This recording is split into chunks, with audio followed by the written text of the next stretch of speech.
Basnas meluncurkan program Sedekah GoPay pada bulan suci Ramadan 1439 Hijriah. Dengan memanfaatkan metode ini, pengguna GoPay bisa melakukan sedekah cukup dengan menggunakan menu scan QR yang ada di aplikasi Gojek.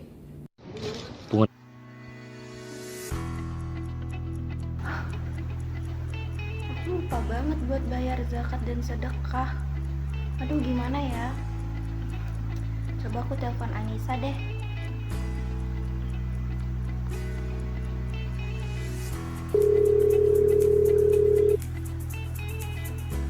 Halo, assalamualaikum Anissa. Halo, waalaikumsalam Vi, ada apa? Anissa, kamu sudah bayar zakat belum? Aduh, aku lupa banget nih mau bayar zakat dan sedekah. Gimana ya? Oh iya, sekarang kan ada zakat dan bayar sedekah melalui digital. Kamu udah tahu belum? Apa? Aplikasi digital? Aplikasi zakat digital apa itu? Emang kamu yakin itu terpercaya? Kamu yakin itu tervalidasi? Kita nggak tahu loh itu penyalurannya itu terpercaya atau enggak, penyalurannya jelas atau enggak. Ya kalau disalurin ke orang yang membutuhkan atau orang yang tepat, kalau enggak gimana? Kita kan harus tahu itu zakatnya tersalurkan dengan jelas atau enggak. Kita butuh data yang pastinya. Lain kali kamu jangan gampang percaya ya Vi sama yang lagi viral-viral sekarang. Ya emang sih sekarang itu lagi zamannya era modern, semua berbau digital, tapi lebih hati-hati aja ya, karena kalau untuk zakat kayaknya enggak deh, itu berurusan dengan uang, harta benda, takutnya nggak sesuai apa yang kita inginkan. Jadi lebih baik zakat manual aja di masjid, ya nggak sih? Jadi Anissa, jangan salah ya, di era kita zaman sekarang ini, di era modern, kita itu sudah terbantu banget tahu dengan adanya bayar zakat, infak, dan bayar sedekah pakai digital. Jadi kita bisa tahu pakai apa ya, kita pakai HP nih, lalu kita menyumbangkan harta kita kepada orang yang membutuhkan, dan itu tuh sudah pasti hartanya itu yang kita zakatkan, kita sedekahkan, itu pasti akan terbagi rata kepada orang yang kurang mampu. Dan melalui digital sekarang itu sudah banyak banget loh platform yang sangat terpercaya banget nih, apalagi kan sekarang itu udah ada keamanan yang sangat ketat. Jadi kita nggak usah takut Anissa kalau bayar zakat dan bersedekah melalui digital. Sekarang itu udah banyak banget tahu aplikasi.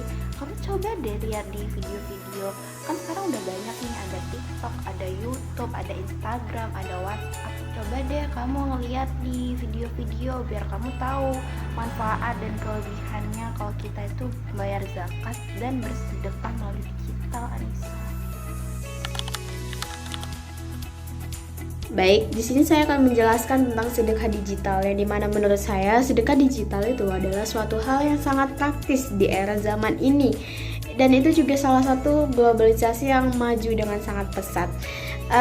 Sedekah digital kita bisa melakukannya melalui kris, melalui transfer, m-banking, melalui platform crowdfunding, yang dimana itu bisa mempermudah kita untuk melakukan sedekah digital. Tapi jika ingin melakukan sedekah digital, kita tidak langsung asal-asal bersedekah, karena kita juga harus pandai-pandai meningkatkan literasi kita, meningkatkan pemahaman kita tentang sedekah digital, apa bahayanya dan apa baiknya. Nah, di situ kita harus meneliti tuh apa baiknya dan apa buruknya. Dan di sini saya akan menjelaskan tentang baik buruknya sedekah digital, yang dimana baiknya sedekah digital itu adalah mempermudah kita untuk bersedekah secara online dan tidak mempersulit kita.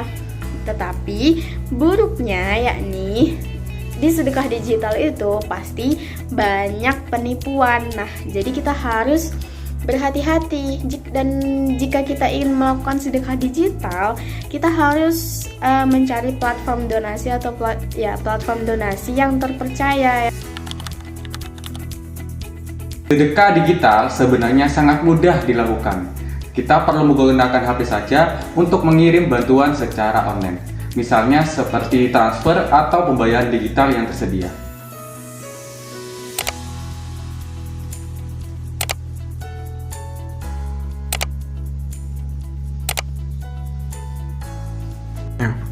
Kita tidak perlu datang langsung ke lokasi. Dalam beberapa menit saja, bantuan bisa tersalurkan kepada orang yang membutuhkan. Terkadang orang-orang mikir itu sedekah harus kita kaya dulu. Padahal kita bisa sedekah mulai dari hal kecil seperti kita mengasih amal di pinggir jalan dengan uang 2.000, 1.000, dan 5.000. Iya juga sih, tadi aku pikir sedekah digital cuma tren doang. Justru karena digital lebih gampang, mau bantu kapan aja bisa, bahkan cuman lewat HP doang. Apalagi banyak yang ikutan, meskipun ngasihnya dikit bakal jadi bukit tuh. Nah, itu dia. Yang penting niatnya tulus dari hati dan ikhlas. Kayaknya habis ini aku mau coba sedekah digital juga deh. Sekarang membantu orang lain jadi lebih mudah lewat sedekah digital. Mulai dari 1.000 atau 5.000 rupiah pun tetap berarti, karena bantuan kecil dari banyak orang bisa memberi dampak besar. Di zaman sekarang, teknologi sudah menjadi bagian dari kehidupan kita sehari-hari. Contohnya, teknologi sudah kita gunakan dalam kita belajar, kerja, juga bahkan kita gunakan untuk berkomunikasi dengan orang lain. Tapi ternyata teknologi tidak hanya bisa digunakan untuk itu saja loh. Nah, ada yang dinamakan dengan sedekah digital. Sedekah digital ini membuktikan bahwa membantu orang lain itu tidak harus menunggu kita kaya, karena hanya dengan uang kecil, dengan satu klik saja kita sudah dapat membantu sesama. Jadi, mari kita gunakan teknologi bukan hanya untuk sekedar hiburan, tapi kita juga gunakan untuk kepedulian. Mulai dari sekarang, mulai dari hal kecil, dan mulai dari diri sendiri. Yuk mulai sedekah digital sekarang. Yuk manfaatkan teknologi untuk hal yang lebih positif.